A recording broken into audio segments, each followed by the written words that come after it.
So I recently made a video on Vivian from Paper Mario: The Thousand-Year Door and how Nintendo changed him from a trap to transgender, and it got me thinking about what other characters might be next on the DEI chopping block. I mean, if even Nintendo is falling to the rainbow flags, then it's unfortunately just a matter of time until the beast consumes all in its path. Of course, if we're talking specifically about traps, then there's characters like Chihiro Fujisaki from Danganronpa, whose character is actually fairly similar to Bridget from Guilty Gear, which isn't exactly a good omen. And I mean, he's safe for now, but I mean, God forbid we ever get a remake of the first game. Then there's also Astolfo, but he's pretty much the final boss of the trans erasure movement, so he should be able to hold out for a while.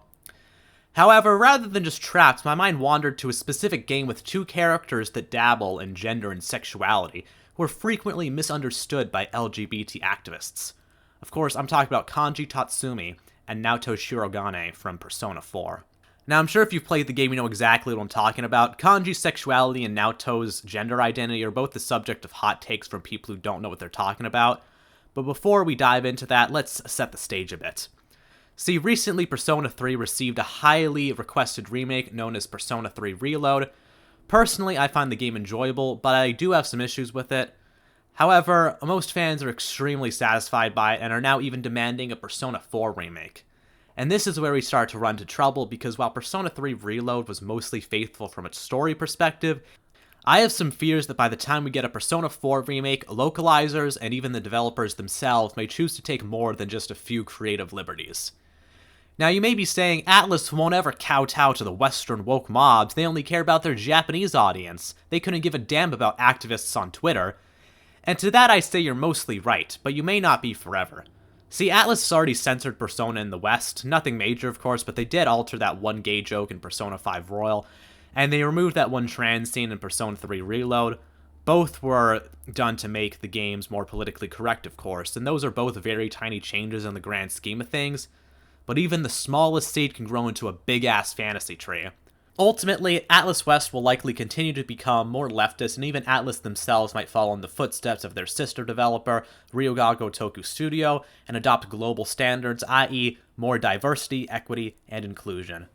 So basically, in the future when this Persona 4 remake gets made, Atlus's translators and potentially even the developers themselves might actually be woke enough to make some of the major changes that I predict. Anyway, this video is just meant to be some speculation on how this Persona 4 remake could be butchered by the DEI squads and rainbow flags. Think of this as a cautionary tale, a peek into a dystopian future that we cannot allow to come true. Anyway, let's just dive in and start the discussion, beginning with Kanji Tatsumi. Kanji Tatsumi is actually one of my favorite characters in the series, and probably my favorite character in Persona 4, but there's a bit of a debate regarding Kanji's sexuality. Some people believe him to be straight and others believe him to be gay or bisexual.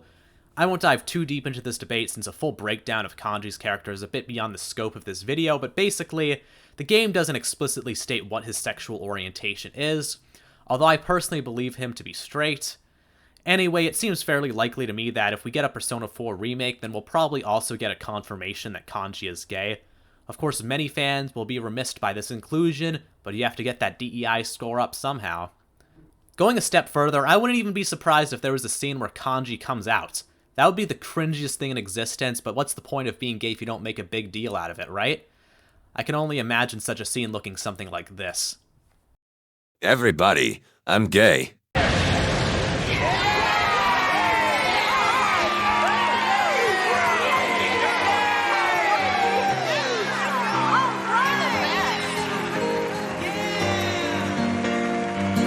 Congratulations! Congratulations! Congratulations! Congratulations! Congratulations. Congratulations! Congratulations! Congratulations.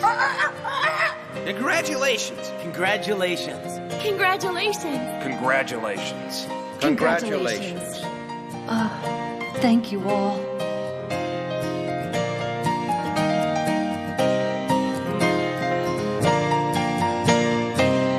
Anyway, let's move on to Naoto.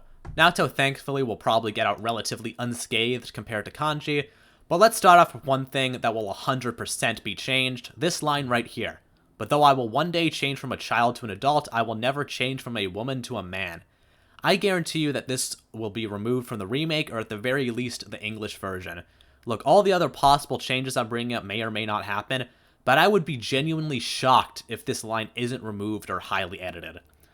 Also, Naoto says literally the opposite of trans rights, so seethe and dilate, I guess. Anyway, while the claims of Kanji being gay have a leg to stand on, the same cannot be said for Naoto. Naoto is a character who was initially introduced as a boy but is revealed later to be a girl. She is basically a reverse trap, and her entire arc is accepting herself for who she is, that being a girl. However, some people manage to misconstrue this into her being a trans man. Yeah, it's pretty insane. Fortunately, I seriously doubt they'll make her trans in the remake. It's basically impossible, especially considering how it would be a massive retcon that destroys all other Persona 4 products. However, what I do see is more likely is specifically the localizers making Naoto vaguely non-binary. I don't think they do anything explicit, but Naoto remains androgynous even after her revelation, so I wouldn't be surprised if they somehow butcher the English script to make it seem like Naoto is gender fluid or something. Honestly, this is pretty far-fetched too, but less radical changes have been made before. Finally, let's wrap up this discussion with a bonus section. A Persona game isn't complete without romance, so would a Persona 4 remake finally let you be gay? Honestly, I think so. First off, if they make Kanji gay, then they'll probably also let you date him. I don't know how exactly they'd handle it, but at the very least, we'd all finally be able to date best girl Kanji Tatsumi. However, if one man isn't enough for you, then there may be two hunks to date in the Persona 4 remake. See, little known fact, the character Yosuke Hanamura, who's basically your best friend in this game, actually has unused files in the original game that suggest that he would have been dateable. Of course, this never happened in the original game or Golden, but it has been recreated by modders. While I find a Yosuke romance less likely than a Kanji one, the developers might actually try and implement this option in a remake. However, I know what all of you viewers are thinking. Isn't there another boy who absolutely should be dateable in the Persona 4 remake? Yes, there is. And unfortunately, despite being absolutely banging, I don't think we'll be getting any romance events with Teddy. I know, it's a real shame, but it is what it is. Also, if there was another Persona 4 boy you had in mind, then I'm sorry, but we're never getting an Adachi romance either, even though that would be incredible. Anyway, those are all the changes I could think of to make this game more palatable to the rainbow flags. On a scale of most likely to least likely, I'd rank them like this. As you can see, in all but guaranteed, we're removing that one Naoto line that's going to be gone, at least in the English version. For probable, make Kanji explicitly bisexual and then be able to date him. For possible, have a coming out scene for Kanji, and then make Naoto non-binary. Okay, then in unlikely, we have be able to date Yosuke. And then in basically impossible, we have be able to date Teddy, be able to date Adachi, and make Naoto a trans man. But alas, we can only pray that Atlus doesn't fall so soon. Anyway, be sure to bookmark this video for when the Persona 4 remake gets released to see how right or wrong I was. Also, be sure to like and subscribe if you enjoyed the video, and leave a comment down below telling me your own opinion. Thank you all for watching, and goodbye.